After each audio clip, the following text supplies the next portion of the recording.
Ford F-150 dash camera installation. We're going to show you how to remove the housing from behind the rear view mirror, how to remove the A-pillar, how to run the wires from the front to the back of the vehicle, how to hide the wires, how to hook them up when you're using fuse taps from a 2015 to a 2023 Ford F-150. How, if you have a 2024 Ford F-150, you can't use the fuse taps anymore. Let's go. Okay, let's begin by removing the housing behind the rear view mirror. And typically you may want to use a panel popper tool. I'm used to doing this a lot, so I just use my panel popper tool so I can get my hands under there to completely release it. As you can see, there are 5 total clips that's holding it in place, and then you push down and we put it off to the side. And now we're going to run the wiring, and we can run it with the factory wiring to behind the rear view mirror so it looks nice, and we'll come out with the factory wiring behind the rear view mirror so it makes it look like it's factory or meant to actually be there. So as we continue, we want to make sure to put a tie strap on there and then put the rear view mirror housing back on. Now we need to remove the A-pillar. We're going to use a little small pick, and the little small pick, there's a little hole at the bottom there, and you have to actually kind of push forward. You have to do it very gently, and then we're going to take our 10 mil impact and remove the 2 10 mil bolts. Pull hard to actually remove the A-pillar from the vehicle and disconnect the tweeter speaker from the A-pillar so that we get access to where the airbag and the factory wiring is behind the A-pillar. We're going to start tie strapping the wiring to this. There's also some white clips there from factory that you could put the wiring into the white clips if you don't have any tie straps, but it is a little bit nicer if you end up using tie straps. You can make it a little bit more solid. And then we're going to remove the weather stripping and run the wiring behind the airbag to go to the rear of the vehicle. And I just like pulling enough slack that I'm probably going to need to run to the rear camera. We're going to find placement for the rear camera and then start moving it and pushing it up along the headliner in the rear, going all the way towards the back C-pillar of the vehicle. Now you see there, the wiring actually fell down, and this is a common thing that sometimes happens on trucks depending on how loose or how tight the actual headliner is to the back. So I like to put a couple tie straps on here sometimes, and sometimes those little tie strap nubs are enough for it to hold and just grab so that it doesn't fall down easily. Just a little trick that sometimes works for us on these trucks because they do tend to have some issues with that. And sometimes they're too tight and it's hard to even get any kind of wire up there. And imagine getting a Viofo 8229 Pro or ThinkWare U3000 cord up there. They're very thick. So those can be a little bit more challenging sometimes.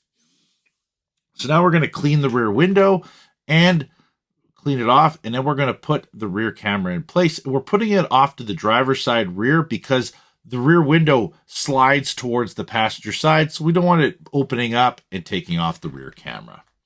Now we have all of our excess wire up top here by the A-pillar for the rear camera, and we're going to start tie strapping it and having all the extra wiring put in place right by the actual A-pillar. And it's all tied to the factory wiring, and then we can actually take the A-pillar, plug the speaker back in, and put it right back into place. So as you can see, we're just going to line it all up and pop it right back into place. And then we're going to get our 10 mil bolts bolted in place and slide the cable back in. Now we need to actually disassemble and get access to the fuse box, which is available on the passenger side of the vehicle. I like using my 4140, or you can use, like a Lyle panel popper tool in order to actually remove the sill plate. And we're going to come over, remove the cover that exposes the fuse box. And you're going to notice this is the 2024 model, but we are going to show both vehicles in this video, but there's no actual fuse box like there normally is on the 2023 and older. We're going to remove the kick panel completely. And as you can see, those are the clips. And now the fuse box, as you can see, you have to actually hit the top there. There's a little clip where you see my hand, and then you can slide it out. And there's a little bit of slack, so you can take it out of its place.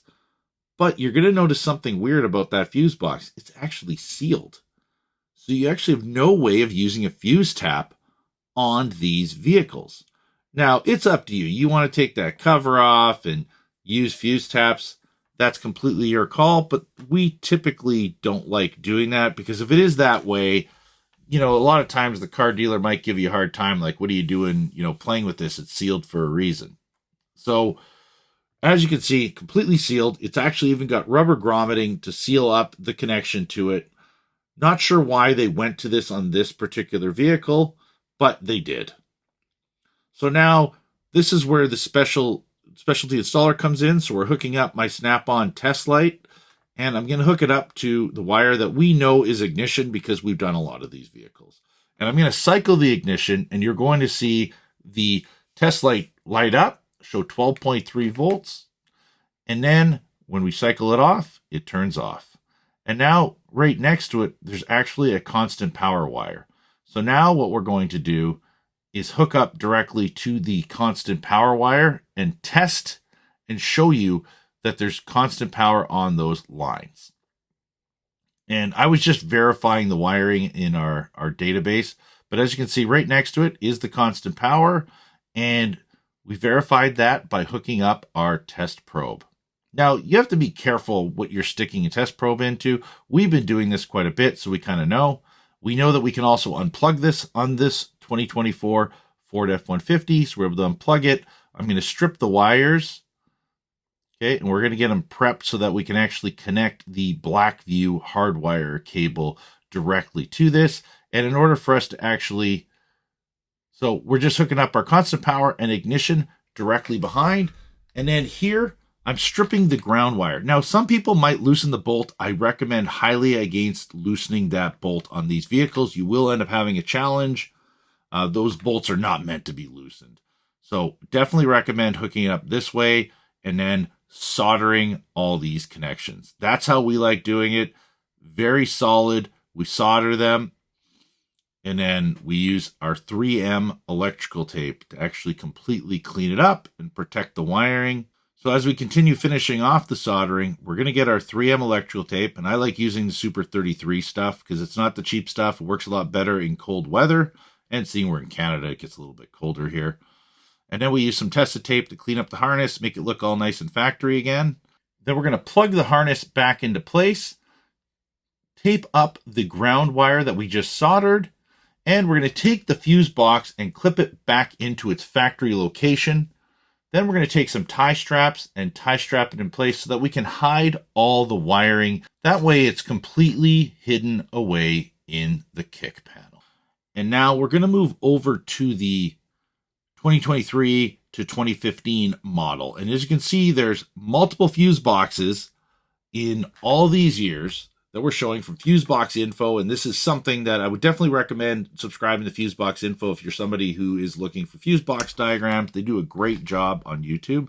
So we always go to pin 36. That's what I always go to. It is ignition switched. I've never had an issue. I've done hundreds of these vehicles, and it works great. Even, like, I think Ford Explorers and a couple other Fords have the exact same fuse box, and pin 36 is typically always ignition on these vehicles.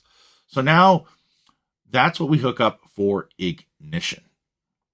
And it's a micro 2 or ATR fuse tap that you are going to need in order to actually do this. And then we always hook up to 29 and 31. I always hook up to one of those two for constant power. I've never had an issue. If you are wondering what they are, please go back to those fuse box diagrams or check out Fusebox Info. I think, like I said, they're a very great resource.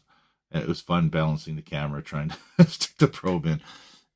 Anyways, those two are constant power. So never had an issue with hooking up directly to either one of these. Remember, your dash camera only draws typically under an amp of current, so it's not a big load on the circuit. Just make sure that you put your fuse taps in correctly. So there, it's all soldered, the ground wire. And that's, now we're going to reassemble the kick panel on this Ford F150. And both the 2024 all the way to 2015, they all assemble the same in terms of putting it all back together. Now I'm going to clean off the windshield in behind the rear view mirror with typically antiseptic wipes. And then we're going to mount our Blackview dash camera.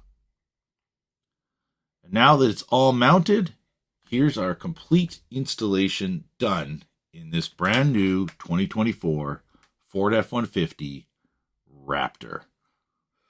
With a front Blackview DR970X LTE dash camera and a rear 1080p camera. And now the customer can log in anywhere there's cellular reception in the world.